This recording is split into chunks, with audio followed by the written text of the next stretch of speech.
There are two sides to social media. The good ones and the not so good ones.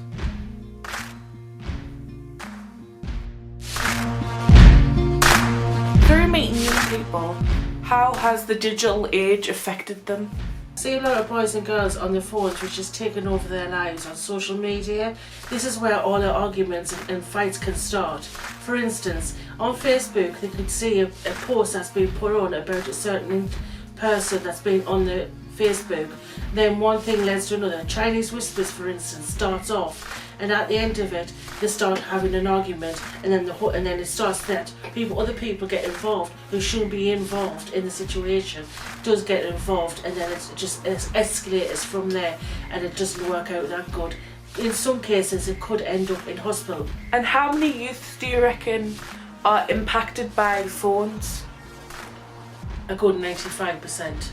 A lot of young people do have, and also they actually do ask for the more up-to-date phones, the iPhones, which is not really expensive, but to get more quality and more information of these phones. Do you think that phones have a negative impact on a child's life?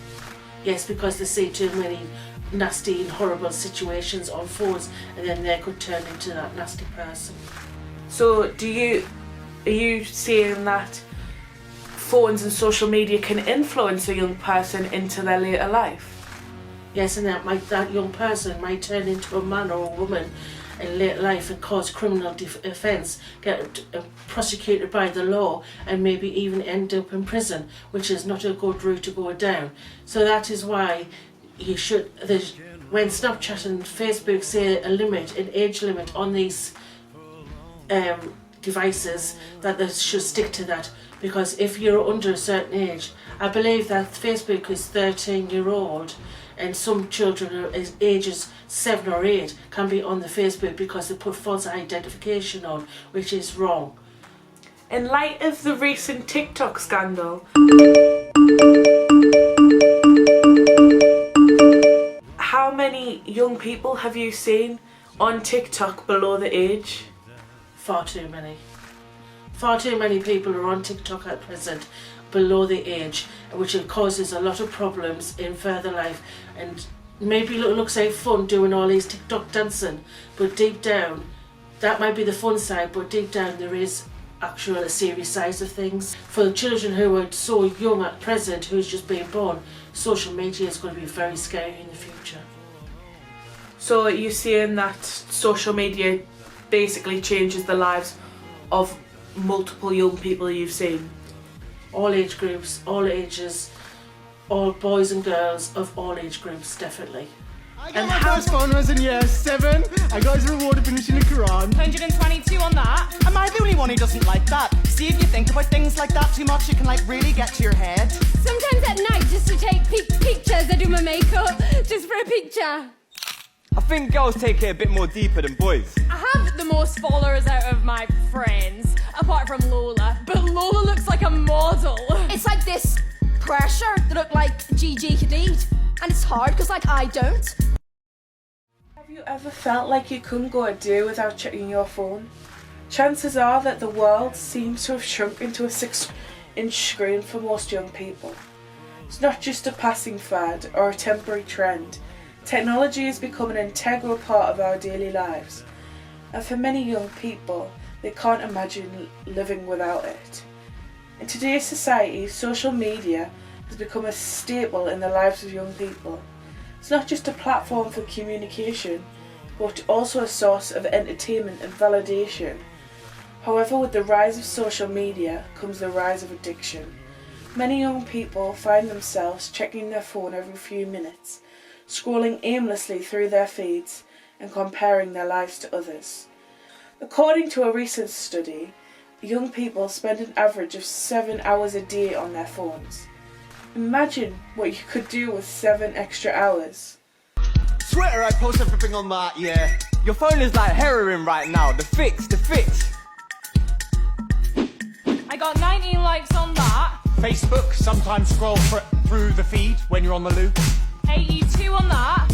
Nah, I get depressed, like I'm touching my pockets, thinking where my phone is. In the day, we're supposed to hand in our phones and then collect them at home time again. Like, obviously, like, no one does it. 120 on that. I'm not tethered. Who would have thought that a phone could be so important in my generation? I feel like we're all batshit. Or maybe it's FOMO culture. We're constantly seeing what everyone else is doing, so we want to be involved. So we never get a break. Sorry, the number you have reached is not in service.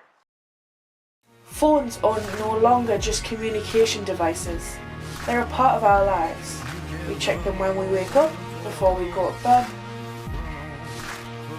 Even young people at the age of 2 are trading teddy bears for tablets. Instead of a childhood bound to live a life devoted to their screen.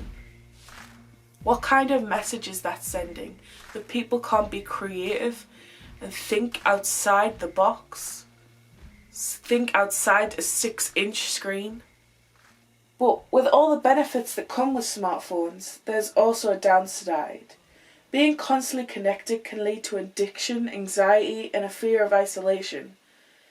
The impact of technology on young people's lives is both positive and negative. It's revolutionised the world in many ways, but it's also created challenges that we must address.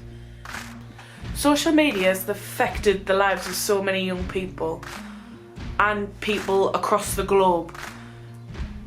Would you say that the benefits outweigh the risks in social media, or is the dark side of social media overpowering the good it can actually do?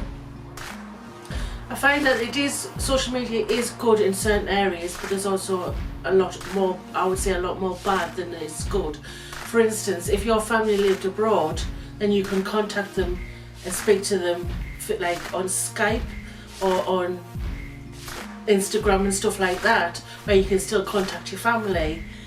But there's also a lot of bad on social media, which it causes it goes higher than the actual good parts of the stuff. So you always hear more bad about social media than you do good. But for good though, there is some good funny clips, for instance, a lot of highlights that children should know about, what families should know about, that children can get up to.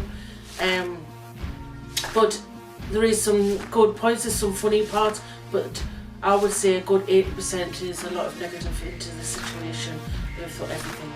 And how much do you think that parents are aware what social media is currently doing to their children? I think they know partly, but I don't think they know the full 100% of what they actually do. Because what a lot of the children do is they put things up and then they do a disappearing post, so the parents or nobody else can see what they've actually said to call another person, or for instance, or if said something bad about somebody, they've put a post up where it does a disappearing post straight away, either by picture or text, especially on Snapchat. Because our girls, they are influenced by other people. For example, they are influenced by celebrities. Sometimes, as seen on social media, Snapchat, Facebook, Twitter and Instagram, they are influenced by celebrities because sometimes they would like to look like them. So they try to do things like, for instance, had hair, have the way that they like their hair, they like to do it that. Makeup is another project, the way they style, clothes-wise, how they dress. But they even go as far as operation. Because of the way that they look, they want to be skinny like that person, or they would like to have an operation to make themselves look thinner, to have that kind of influence on them. And have you met teenagers and young people who have wanted to have these procedures done? Yes, but in the past I have seen a lot of young people, boys and girls, in the same situation, but what is stopping them is the fact that they can't afford it, so they do have to raise the money. But there is a lot of side effects by this. When the operation doesn't go right, they can lose their confidence, but what they're trying to do is try and look like that person and then try and get the confidence. But in the meantime of raising that kind of money, the celebrity who they're trying to look like has changed their image again. So they can't win. Whatever that celebrity wants to be like, they want to try and change their image, but the celebrity keeps changing their hair. For example, they may have changed the hair colour, they may have changed the hairstyle. But what we know as older people, but what they might not realise is celebrities do wear wigs, and they can wear wigs, and that might be a way of changing their celebrity's hairstyle as quick and as a procedure as that. Wigs don't cost as much as what an operation does on a theatre table. So, what's the youngest person you've met who's wanted to surgically change themselves?